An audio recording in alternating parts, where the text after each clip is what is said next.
오늘은 우리가 스승의 주일로 함께 들어지게 되죠. 아까 영상에서 보셨던 것처럼 참 그 아이들이 감사하는 그 마음들이 너무 좋은 것 같습니다. 우리 선생님들 또 힘내시길 부탁드리고요. 또 우리 선생님들뿐만 아니라 우리 많은 스승들이 있습니다. 또 목장을 섬기는 우리 목자들 계시고, 또 우리 교회를 섬기는 우리 장로님들 계시고, 또 1:1 양육자로 섬기는 많은 양육자들이 있습니다. 또 우리 교회를 섬기는 우리 교육자들 계시죠. 우리 모든 분들 가운데 하나님 은혜가 충만하게 임하도록 우리 박수로 한번 격려하도록 하겠습니다. 네, 우리 선생님들 힘내시길 축복합니다. 우리 선생님들이 요즘 많이 힘드신 것 같아요. 요즘 이제 온라인 계약을 해서 온라인으로 많이 수업하지 않습니까? 이제 온라인으로 수업을 하다 보니까 아이들이 집중을 잘 못하는 겁니다. 이제 우리 학생들을 상대로 조사를 한번 해봤어요. 집중도가 얼마나 되나? 그래서 이 온라인 수업과 대면 수업을 비교해 보니까 50%에서 많게는 70%까지 집중력이 떨어진다라고 얘기를 합니다. 이제 그러다 보니까 선생님들이 고민이 되는 거예요. 어떻게 아이들을 집중시킬 수 있을까? 여러분, 아이들을 집중시킬 수 있는 여러 방법이 있는데요. 그 중에서 가장 전통적으로 우리가 잘 사용하는 방법이 질문을 하는 겁니다. 질문의 7가지 힘이란 책이 있어요. 그 책에 보면 우리가 질문을 하기 시작할 때 우리가 주의를 집중시키고 귀를 기울일 수 있도록 만들어주는 힘이 질문 가운데 있다라고 얘기합니다. 어떻게 보면 이 질문이라는 것은 우리의 생각과 우리의 마음의 방향성을 결정해주는 방향키와 같다라고 생각해 볼 수 있습니다. 우리가 어떤 질문을 하냐에 따라서 우리 생각이 달라집니다. 우리 생각이 달라지면 우리 행동이 달라지고 결국 우리 인생이 달라지게 되는 거죠. 그래서 좋은 질문을 하면 좋은 인생을 살아가게 되는 것입니다. 이런 또 이 질문이라는 것은 우리가 다른 사람들에게 할 뿐만 아니라 우리 스스로에게도 많이 질문을 하죠. 이 질문 가운데 우리가 무엇에 관심을 갖고 있는가, 여러분 그것을 잘 알 수 있어요. 여러분, 이 한 주간 동안에 이 최근 이런 어떤 질문을 스스로에게 많이 하셨습니까? 우리가 경제적으로 많이 어렵지 않습니까? 이 경제적인 어려움을 어떻게 해결해 나갈 수 있을까? 이 자녀들의 문제들, 이 지금 온라인 계약을 해서 이렇게 있는 아이들, 어떻게 이 아이들에게 힘을 줄 수 있을까? 또 여러 힘들고 어려운 일들 가운데 어떻게 풀어갈 수 있을까? 참 많은 질문들이 우리 가운데 지워지게 되는 것 같아요. 여러분, 이런 모든 질문들은 필요한 질문입니다. 여러분, 우리가 중요한 것은 이 필요한 질문보다는 좋은 질문을 해야 된다는 거예요. 여러분, 그래야만 좋은 인생을 살아갈 수 있게 됩니다. 우리 인생을 가장 좋은 것으로 이끌어가는 좋은 질문이 무엇일까? 우리가 고민을 해봐야 되는데요. 오늘 말씀을 통해서 그 좋은 질문이 무엇인가? 주님께서 우리에게 말씀을 하십니다.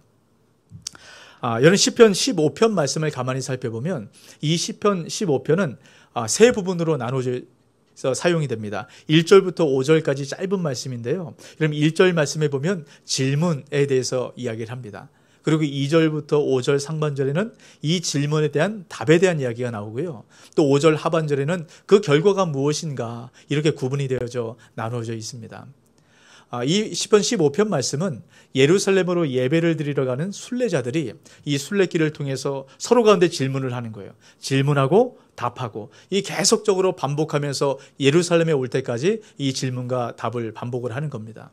그러다가 이제 성전 문 앞에 이르게 되면 마지막으로 서로에게 질문하고 답을 하는 겁니다.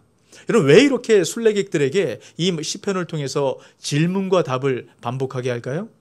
여러분, 이 질문 가운데 하나님 백성으로 어떻게 살아가야 되는가, 그 방향성을 결정하는 아주 중요한 질문이 이 말씀 가운데 담겨져 있기 때문입니다. 여러분, 어떻게 보면 우리가 순례자로 이 땅 가운데 삶을 살아가는 우리 모두에게도 반드시 놓쳐서는 안 될 인생 질문이 바로 오늘 우리가 나눌 그 질문에 대한 말씀입니다. 도대체 이 질문이 얼마나 중요하길래 이렇게 강조를 하는가, 오늘 말씀을 통해서 함께 살펴볼 텐데요. 여러분, 1절 말씀 우리 같이 한 목소리로 읽어보도록 하겠습니다.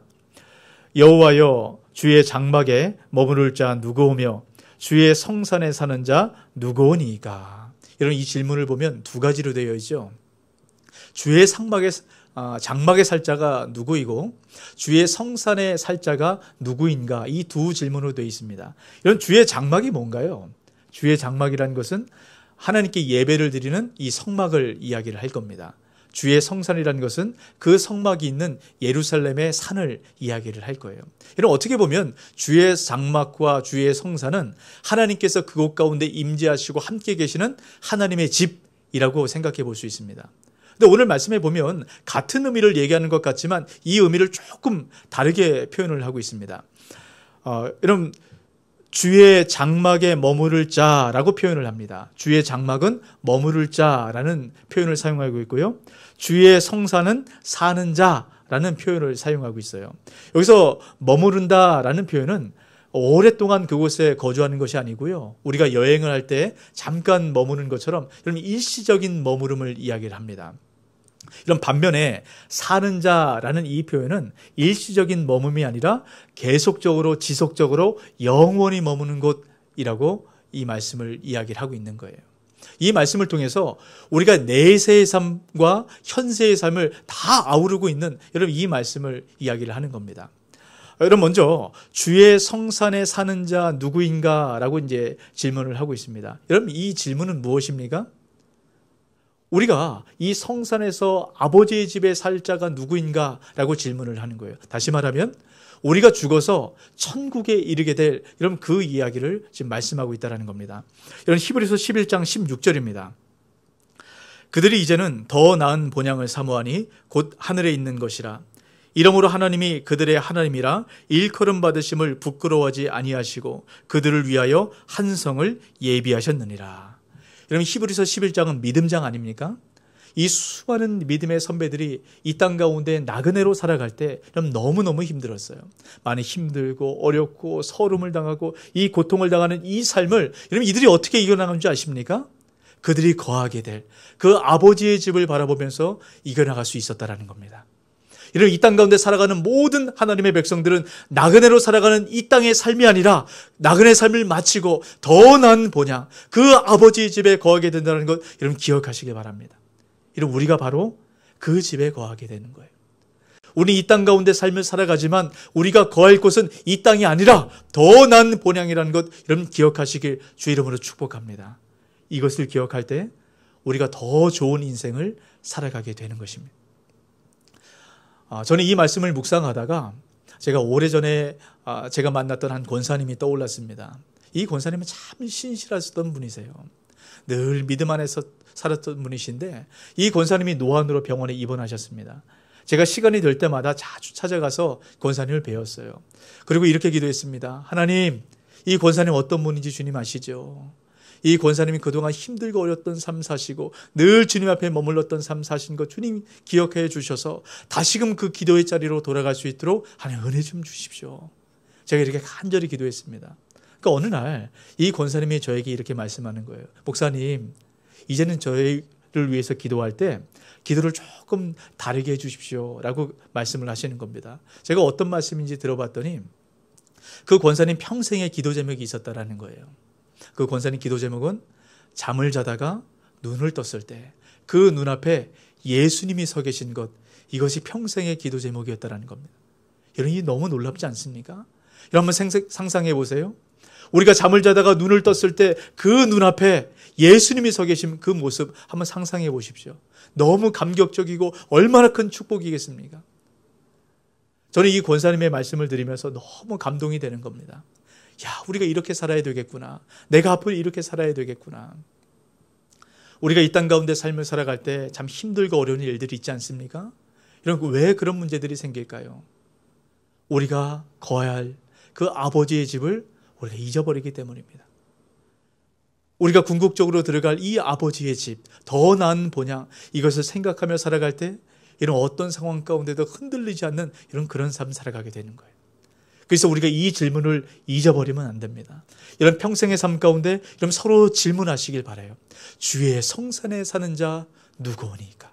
우리가 이런 질문을 하기 시작할 때 우리 관심이 눈앞에 보이는 우리 많은 문제와 근심 여기서 벗어나서 우리가 궁극적으로 가야 될 더 나은 본향, 그 성산으로 우리 눈이 돌아가게 되는 거예요. 여러분, 그럴 때 우리가 그 아버지의 집 바라보면서 그 모든 문제를 이겨나갈 수 있다는 것 여러분 기억하시고 그 아버지 집 바라보시길 주의 이름으로 축복합니다. 여러분, 우리가 바라봐야 될 것은 그 성산입니다. 그 내세, 우리가 궁극적으로 들어갈 그 아버지의 집, 우리가 그것을 바라봐야죠. 우리 그 질문을 통해서 우리가 그 아버지의 집을 집중할 수 있다라고 말씀을 합니다. 근데 다윗은 여기서 멈추질 않아요. 다윗은 또 한 가지의 질문을 더 해야 된다라고 얘기합니다. 이런 그 질문이 무엇인가요? 주의 장막에 머물 자 누굽니까? 라고 이 질문을 해야 된다는 겁니다. 여러분, 주의 장막에 머문다, 이 표현은 어떤 것인가요? 그 영원히 우리가 거할 그 아버지의 집 말고 나그네로 우리가 이 땅 가운데 삶을 살아갈 때 잠시 머물 것이지만 이 땅 가운데 살면서도 아버지와 함께하는 아버지의 집이 필요하다라고 말씀을 하고 있는 겁니다. 여러분, 이것이 너무너무 중요한 거예요. 여러분, 다윗은 왕입니다. 이런 왕으로 다윗이 나라를 다스릴 때 얼마나 하나님께 바라는 것들이 많겠어요. 여러분, 저는 이 성덕중앙교회를 섬기면서 참 많은 바람들이 하나님 앞에 있습니다. 우리 성도님들 삶을 보면 참 힘들고 어렵고 참 많은 문제들이 있으세요. 건강에 염려도 있고 사업장도 어려움 있고 이 코로나19로 참 어렵지 않습니까? 그 성도님들에 대한 이야기를 들으면서 하나님 좀 도와주십시오. 하나님 이 상황에서 벗어나게 해주십시오. 참 많은 바람들이 있습니다. 코로나가 끝나고 나서도 이 교회가 앞으로 어떻게 방향성을 결정해 나가야 될까? 아무도 걸어오지 못한 그 길 어떻게 걸어가야 될까? 주님께 바라는 많은 것들이 있습니다. 여러분, 그런데 하물며 한 나라를 다스리는 이 왕은 얼마나 주님께 바랄 것이 많겠어요. 이 나라의 백성들을 다스리기 위해서는 리더십이 필요하지 않습니까? 그 나라에 많은 문제들이 있죠. 이 문제들을 해결하려면 여러분 능력이 필요합니다. 그리고 다윗은 끊임없이 이 목숨의 위협을 받았어요. 이 적들로부터 어떻게 이 헤쳐나갈 수 있을까?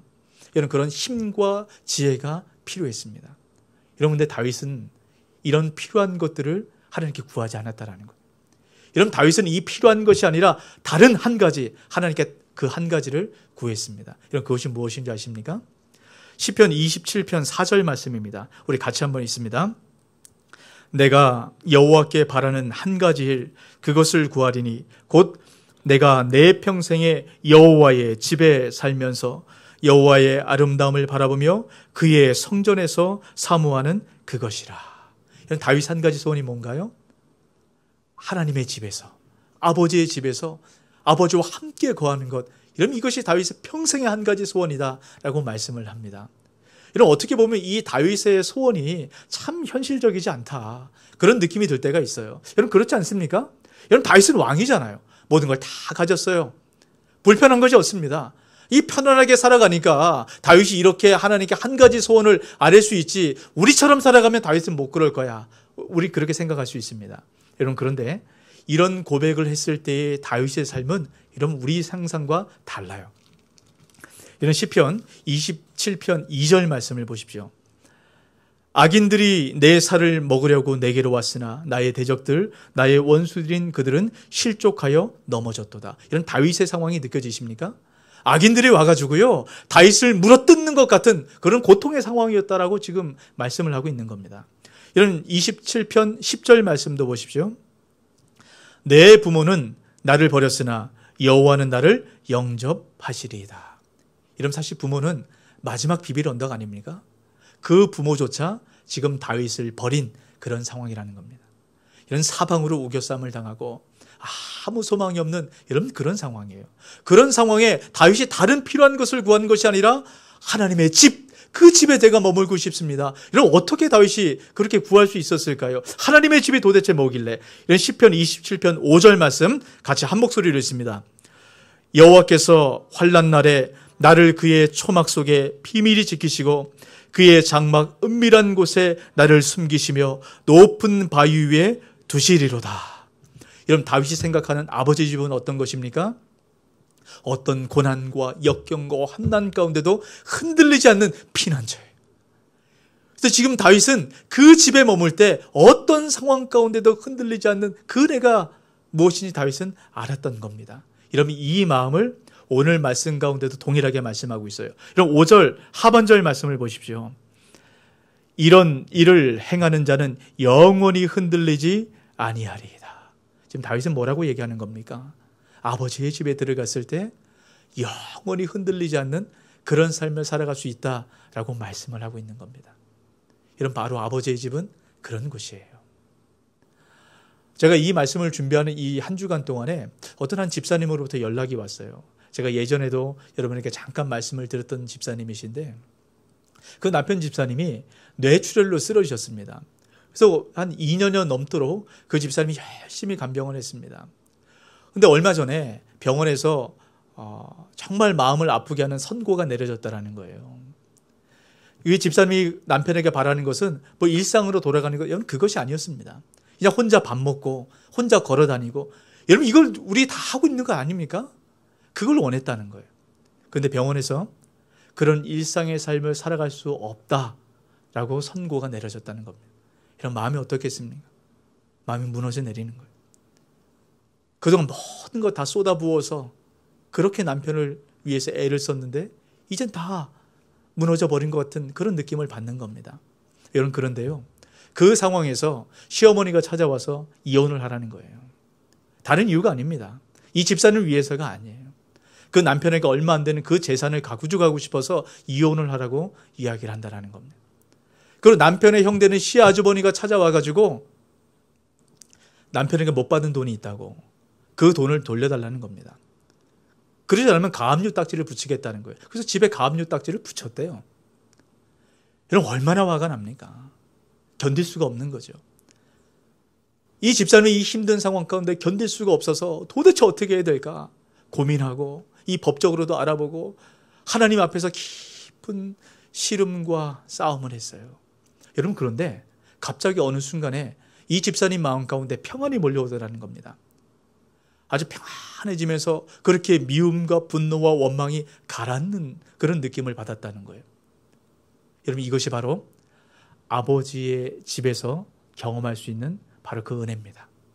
아버지의 집에 거하게 되면 어떤 역경의 바람이 불어온다 할지라도 여러분 흔들리지 않아요. 여러분 주님께서 우리에게 요구하시는 것이 바로 이겁니다. 우리가 그 집을 경험해야 된다는 거예요. 그 집을 우리가 거할 수 있도록 주님께서 우리 귀를 열으셨다는 겁니다. 여러분 다윗이 바로 이 경험을 한 겁니다. 여러분 간절히 소망하기로 여러분 이 다윗이 경험했던 이 아버지의 집, 이 은혜를 경험하게 되시길 주의 이름으로 축복합니다. 여러분 아버지의 집이 이렇게 좋은 겁니다. 아버지의 집은 우리가 이 땅 가운데 삶을 살아갈 때도 필요한 것이고 우리가 죽어서 내세 삶을 살아갈 때 반드시 필요한 것이 아버지의 집이에요. 여러분 이 아버지의 집에 우리가 어떻게 들어갈 수 있을까요? 다윗은 그 얘기를 합니다. 여러분 그것이 2절부터 5절까지의 말씀이에요.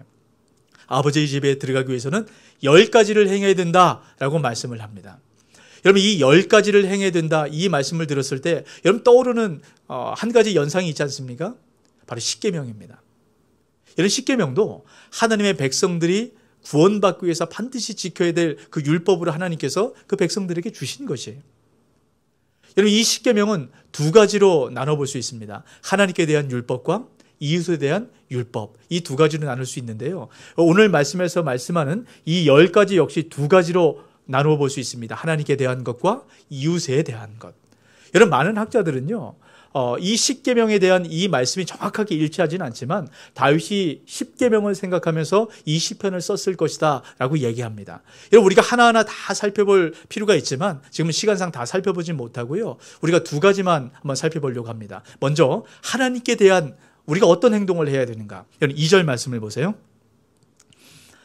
정직하게 행하며, 여러분 우리가 행해야 될 그 첫 번째를 뭐라고 얘기합니까? 정직하게 행하며 라고 얘기합니다. 여러분 이것이 하나님께 대한 것이에요.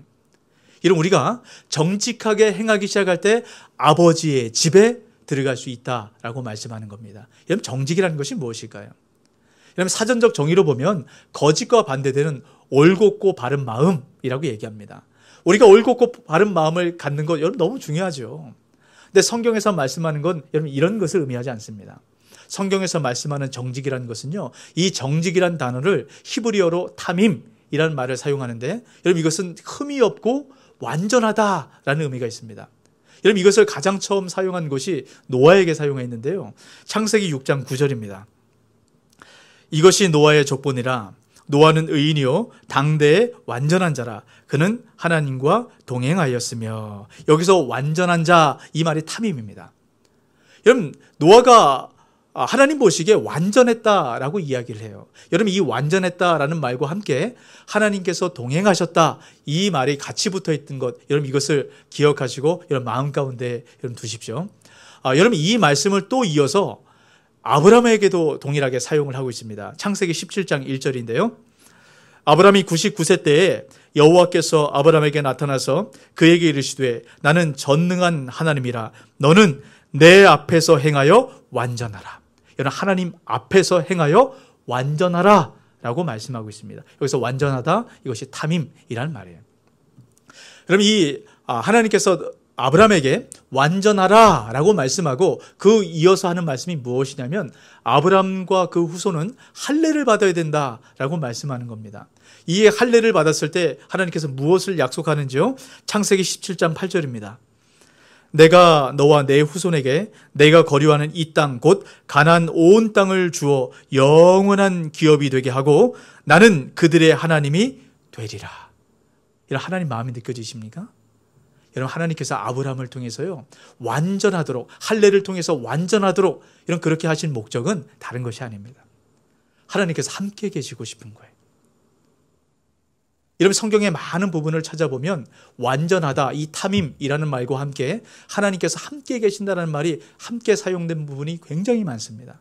여러분, 이것이 무엇입니까? 우리가 정직하다라는 것, 완전하다라는 것, 완전히 행한다라는 것, 여러분 이것은 우리 삶 가운데 하나님께서 내 앞에 계심을 여러분 믿는 것입니다. 그리고 그 하나님께서 나와 동행하신다는 것, 이것을 믿고 그렇게 살아가는 것, 여러분 이것이 정직하게 행하는 것이에요. 여러분, 하나님께서 저와 여러분 앞에 함께 계신다는 것 여러분 믿으십니까? 여러분, 하나님께서 동행하신다는 것 여러분 믿으세요? 여러분, 이것을 믿고 믿음으로 살아갈 때 우리가 그 아버지의 집에 들어갈 수 있게 된다는 거예요. 여러분, 이 하나님께서 함께 하시고 하나님께서 동행하심으로 우리를 아버지의 집으로 인도하신다는 것, 여러분 이 풍성한 은혜를 경험하게 되시길 주의 이름으로 축복합니다. 여러분, 이것이 얼마나 큰 은혜일까요? 여러분, 그리고 또 한 가지 우리가 두 번째로 살펴볼 것은 이웃에 대하여 무엇을 행해야 되는가. 여러분, 여러 가지가 있습니다. 근데 이 다윗이 이 말씀을 통해서 계속적으로 강조하고 있는 한 부분이 있습니다. 말에 대한 것인데요. 여러분, 2절 하반절 말씀을 한번 보세요. 10가지 중에 그의 마음에 진실을 말하며, 이런 마음 가운데 담겨져 있는 진실, 진리를 말해야 된다. 그래야만 아버지의 집에 들어갈 수 있다라고 말씀을 합니다. 여러분, 그리고 나서 이어서 하는 3절 말씀을 보세요. 그의 혀로 남을 허물하지 아니하고, 여러분 또 말에 대한 이야기를 합니다. 말로 남을 허물해서는 안 된다. 그래야만 아버지의 집에 들어갈 수 있다라고 이야기를 하고 있는 겁니다. 이런 말이 중요하다는 것이에요. 이런 말은 사람을 살리기도 하고 죽이기도 하는 힘이 말에 있습니다. 우리가 이것을 최근에 일어났던 사건을 통해서 쉽게 우리가 알 수 있는데요. 여러분, 얼마 전에 경비 일을 하시는 이 경비 노동자 한 분이 입주민의 그 막말, 갑질을 통해서 여러분 극단적인 선택을 하지 않았습니까? 여러분, 그 말을 살펴보면 참 입에 담을 수 없는 그런 말들을 했어요. 여러분, 이 머슴이란 용어를 지금 사용할 수 있는 이런 그런 시대입니까? 여러분, 아마 그 입주민은 본인이 그렇게 말했을 때 아마 그런 결과가 나타날 거라고 생각을 하지 못했을 겁니다. 아마 그냥 마음에 있는 걸 막 던졌을 거예요. 여러분, 그런데 어떤 결과를 만들어냈습니까? 아주 끔찍한 일들을 만들어낸 겁니다. 이게 바로 말의 힘이에요. 여러분, 이기주 작가가 썼던 말의 품격이란 책이 있습니다. 근데 그 책에 보면 참 말에 대해서 의미 있는 이야기를 해놓았는데요. 말에 귀소 본능이 있다라고 이야기를 합니다. 그래서 어떤 내용인가 제가 한번 읽어드릴 테니까 한번 들어보십시오. 나는 인간의 말이 나름의 귀소 본능을 갖고 있다고 믿는다. 언어는 강물을 거슬러 오르는 연어처럼 태어난 것으로 되돌아가려는 무의식적인 본능을 지니고 있다. 사람의 입에서 태어난 말은 입 밖으로 나오는 순간 그냥 흩어지지 않는다. 돌고 돌아 어느새 말을 내뱉은 사람의 귀와 몸으로 다시 스며든다. 참 의미 있는 이야기인 것 같아요. 우리가 어떤 말을 했을 때 그 말이 말을 듣는 그 상대방에게 머무는 것이 아니라 그것이 돌고 돌아서 나에게 온다는 거예요. 그래서 결국 그 말을 통해서 내 인생이 이런 바뀌어지게 된다는 거예요. 여러분, 이것을 성경에서 분명하게 얘기합니다. 민수기 14장 28절입니다. 그들에게 이르기를 여호와의 말씀에 내 삶을 두고 맹세하노라. 너희 말이 내 귀에 들린 대로 내가 너희에게 행하리니. 이 말씀, 이 말에 대한 이 귀소 본능에 대해서 주님께서 말씀하고 있는 것 아닙니까? 여러분, 사람은 40이 넘으면 자기 얼굴에 대해서 책임을 져야 된다라고 이야기를 하죠. 우리 사람은, 모든 사람들은 태어날 때부터 갖고 있는 얼굴 생김새가 있어요. 여러분, 그것은 바꾸기 어렵습니다. 하지만 얼굴 표정은 내가 바꿀 수 있다. 그 얘기를 하는 것이죠. 이런 말은 우리 마음의 표정이라고 이야기를 할 수 있습니다. 여러분, 아까 우리가 2절 말씀 봤던 것처럼 우리 마음 가운데 있는 진리를 말해야 된다라고 말씀하고 있지 않습니까? 여러분, 우리 마음에 있는 이 표정, 이 말을 통해서 우리가 표정을 잘 바꾸어 갈 수 있도록 가꾸어 갈 수 있다라고 이야기를 하는 것이에요. 여러분, 이 성격이라는 말과 성품이라는 말이 있습니다. 우리 화면 한번 보여주세요. 이 성격과 성품 비슷한 말처럼 느껴집니다. 근데 여러분, 이 말을 어렵게 생각하지 마시고, 성격이라는 것은 우리가 태어날 때부터 갖고 태어난 이 얼굴 생김새, 그렇게 보시면 될 것 같아요. 그러니까 마음의 생김새라고 보시면 됩니다. 여러분, 성품은 표정이라고 볼 수 있습니다. 그러니까 우리 마음의 표정이 성품이라고 볼 수 있는 거예요. 그러니까 성격은 잘 바뀌지 않지만 성품은 얼마든지 우리가 바꾸고 만들어갈 수 있다라는 겁니다. 근데 여러분, 이 성품이라는 말을 볼 때 이 품자를 한번 보세요. 어떤 말이 사용됩니까? 입을 표현하는 입구자가 3개가 모여지는 겁니다. 우리 성품은 말이 쌓이고 쌓여져서 우리가 그런 성품이 만들어지는 겁니다. 그런 인격이 우리가 만들어지게 되는 것이에요. 그래서 우리는 늘 사람을 살리는 말을 해야 됩니다. 여러분, 어떤 말을 듣고 싶으세요? 여러분, 듣고 싶은 그 말을 상대방에게 하시면 됩니다. 그게 사람을 살리는 말이에요. 오늘 우리가 스승의 주일 아닙니까? 여러분, 주변에 많은 스승들이 있어요. 그 스승들에게 여러분 다 감사의 마음을 갖고 있지 않습니까? 그 마음을 여러분 표현하시길 바랍니다. 여러분, 그럴 때 그 말을 듣는 그 스승들이 얼마나 기쁘겠어요. 그리고 그 말이 돌고 돌아서 결국 나를 또 살리게 되는 겁니다.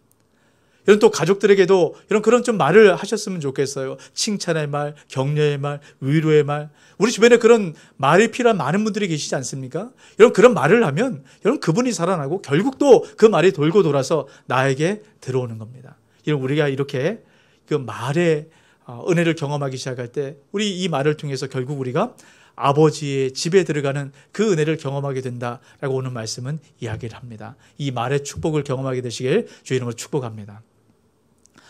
제가 이 2가지만 말씀을 드렸어요. 여러분, 이 2가지 말씀을 드리니까 어떻습니까?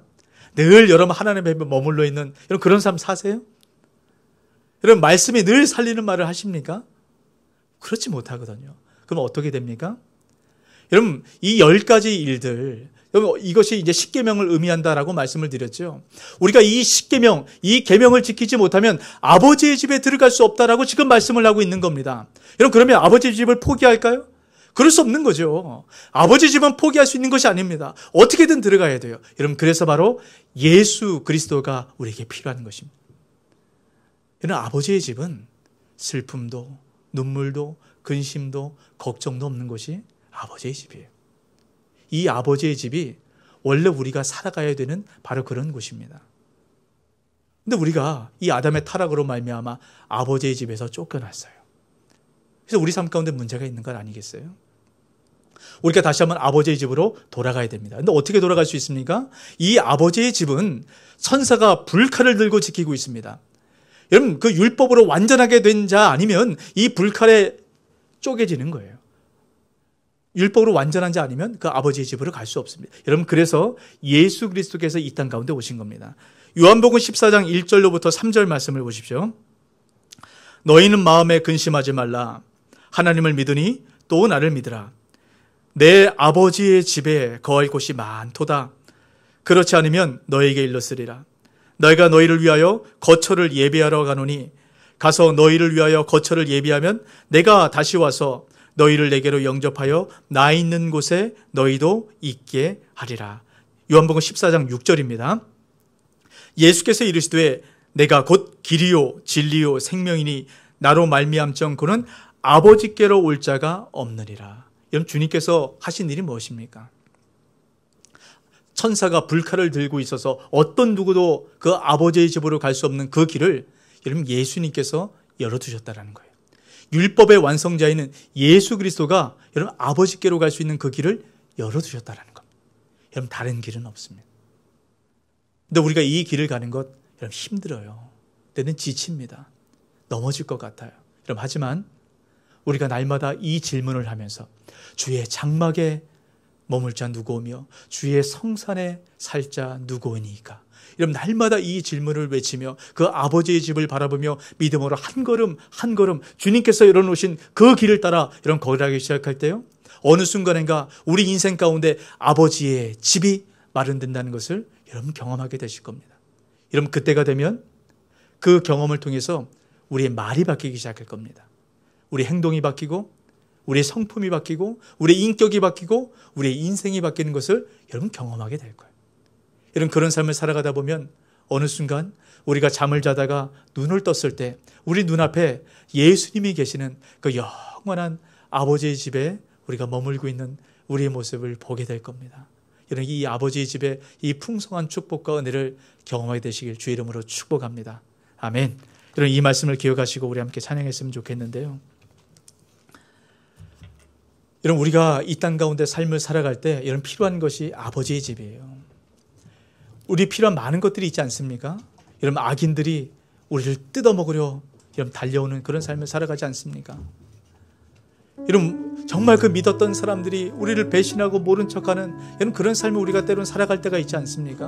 여러분 그때 이런 필요한 것 여러분 그것을 구한다 할지라도 우리가 해결되지 않아요.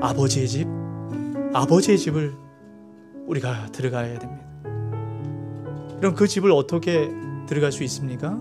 주님께서 열어주셨습니다. 그 생명의 길, 그 예수님 바라보면서 믿음으로 한 걸음 한 걸음 걸어가다 보면 우리 삶이 정금과 같이 단련시킨 주의 은혜를 여러분 우리가 그때에 가서 맛보아 누릴 수 있습니다. 그 마음 담아서 결단하며 우리 함께 찬양했으면 좋겠습니다.